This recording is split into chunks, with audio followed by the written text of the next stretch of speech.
कैलाशपुर गांव के अधिकतर लोग गवाला थे। उनका परिवार गाय का दूध से बनी मिठाई खीर बेचकर अपना दिन गुजारते थे। गौ माता की कृपा से इस गांव के सारे लोग खुशी से एक साथ रहते थे और इस गांव के सारे लोग भोलेनाथ के परम भक्त थे। और गांव के सामने ही था भोलेनाथ का एक बड़ा सा मंदिर। वहाँ हर रोज महादेव का पूजा किया जाता था। एक दिन सुबह, भाग्यवान, क्या कर रही हो? साइकिल में दूध खीर मिठाई सब कुछ बांध दो। सुबह की ट्रेन निकल जाएगा तो शहर पहुंचने में बहुत देर हो जाएगा। हाँ जी हाँ, मैंने सब कुछ ठीक तरह से दे दी है और अब तो मैं पूजा के लिए मंदिर जाऊंगी।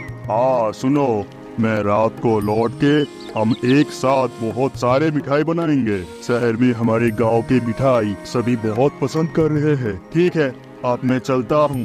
राधे राधे राधे राधे।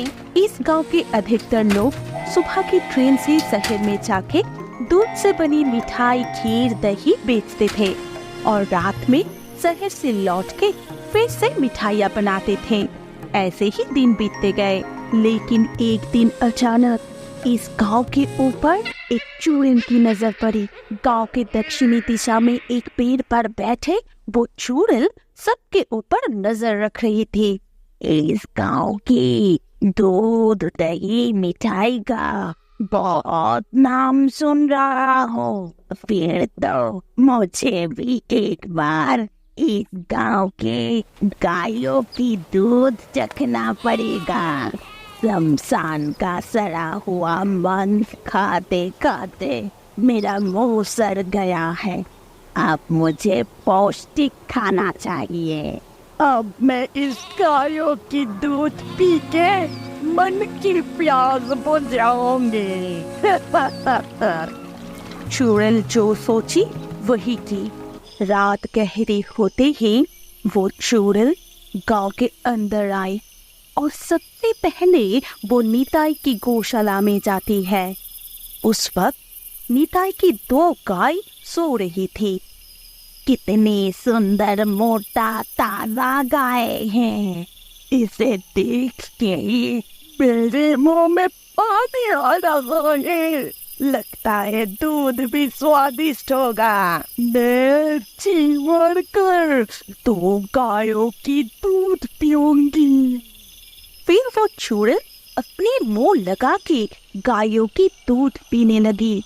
तभी वो 2 गाय जाग जाती है और चुड़ैल को देख डर की मारी जोर जोर से चीखने लगी। फिर पेट भर के दूध पीने के बाद वो चुड़ैल गौशाला से निकल के अपने पेड़ में वापस चली जाती है। और अगले दिन सुबह होते ही, आज ही सुनते हो, जल्दी गौशाला में चलिए।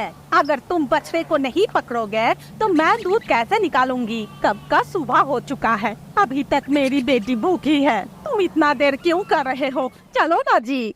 हाँ जी हाँ, चलो चलो चलो। फिर वो गायों के पास जाके दूध निकलने लगे, लेकिन अचानक उन्होंने देखा कि दूध नीला हो गया है। हे जी, क्या तुम भी देख रहे हो कि दूध का रंग कैसे नीला पड़ गया है? ऐसे तो पहले कभी नहीं देखा। नीना गाय की क्या तबीयत खराब है? नहीं, लगता है हमारे गाय घास के साथ कुछ खा गया है, इसलिए हो सकता है। तुम चिंता मत करो, कुछ नहीं होगा। जाओ, ये दूध उबाल के बेटी को पिला दो। माली ने दूध उबलने के बाद अपनी बेटी को पिलाते ही वह अचानक से बहुत रोने लगी और वो चुप करने के नाम ही नहीं ले रही थी। फिर वो देखते हैं गायों की पूरा शरीर में अजीब सा घाव निकल आई है। इसके वजह से दोनों ही गाय कमजोर पड़ गए हैं। कल उस गाय की दूध पी के मुझे बहुत शांति मिली थी और आज सिर्फ एक गौशाला से नहीं, बहुत सारी गौशाला से गायों की दूध चोरी करके पी जाऊंगी। रात गहरी होती ही चुड़ैल फिर से गांव में आती है। फिर एक गौशाला से दूध पीने के बाद जाती है दूसरी गौशाला में। ऐसे ही वो फिर एक गौशाला में जाके गायों की दूध पीने लगी।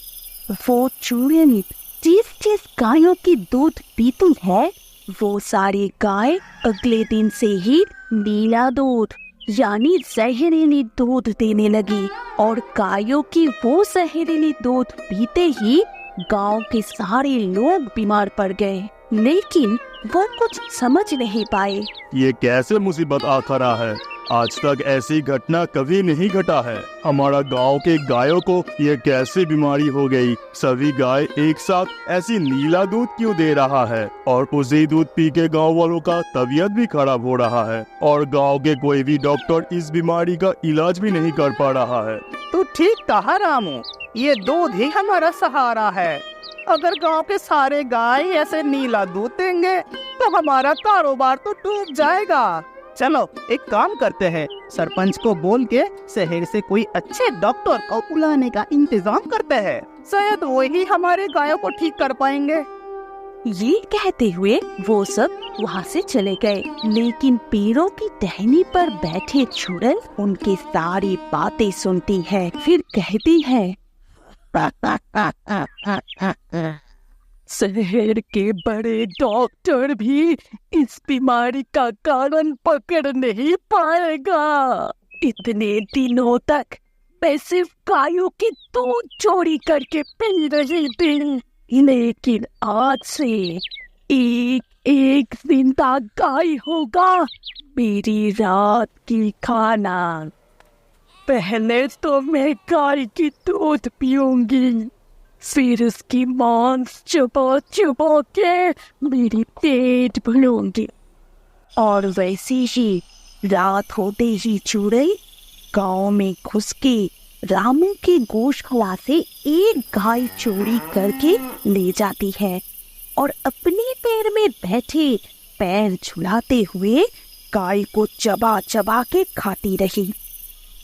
अगले दिन सुबह आगे जरा देखे ना, हमारे नीना गाय गौशाला में नहीं है। नहीं है? ये क्या बोल रही हो? कहाँ गई? इसके बाद रामू गांव वालों के साथ नीना गाय को ढूंढने लगे। ढूंढते हुए वो चुड़ैल की पेड़ के नीचे आके देखा कि पेड़ के नीचे खून से भरा हुआ है और है बहुत सारी हड्डी। ये क्या? ये तो मेरा नीना गाय की घंटी है। उसको ऐसे भयंकर तरीके से किसने मारा? इस तरह से हर रात गांव से एक एक करके गाय गायब होने लगी और अगले दिन मिलता था सिर्फ हड्डी और खून। गांव वाले ये सब देख बहुत डर जाते हैं। ये सब क्या होतिया घटना घट रही है? गांव में इससे पहले ऐसी घटना तो नहीं घटी। चलो हम सब मिलके गांव के शिव मंदिर में एक साथ पूजा करते हैं। सिर्फ वही है कि हमें इस संकट से बचा सके। इसके बाद सारे गांव वाले मिलके बड़े धूमधाम से भक्ति पूर्वक भोलेनाथ जी की पूजा करते हैं। पूजा के अंत में ही बहुत तेज तूफान और बारिश शुरू हो जाती है। अरे अचानक ऐसे तूफान और बारिश शुरू हो गई। लगता है भगवान हमारा सुनी है। हे भोलेनाथ, आप हमारे गांव को रक्षा कीजिए। आप ही बचा सकते हैं प्रभु। ये कहते हुए सभी अपने अपने घर लौट गए। फिर रात गहरी होते ही उस गांव में प्रकट हुए स्वयं देवादिदेव महादेव। इस गांव के लोग मेरा परम भक्त है। ये लोग अत्यंत भक्ति पूर्वक मेरा पूजा करते हैं। उस चुड़ैल से इस गांव को रक्षा करना ही पड़ेगा। फिर महादेव एक गवाला की रूप धारण करके निताई की गौशाला में छुप जाते हैं और उसी रात चुड़ैल भी निताई की गौशाला से गाय चोरी करने आती है।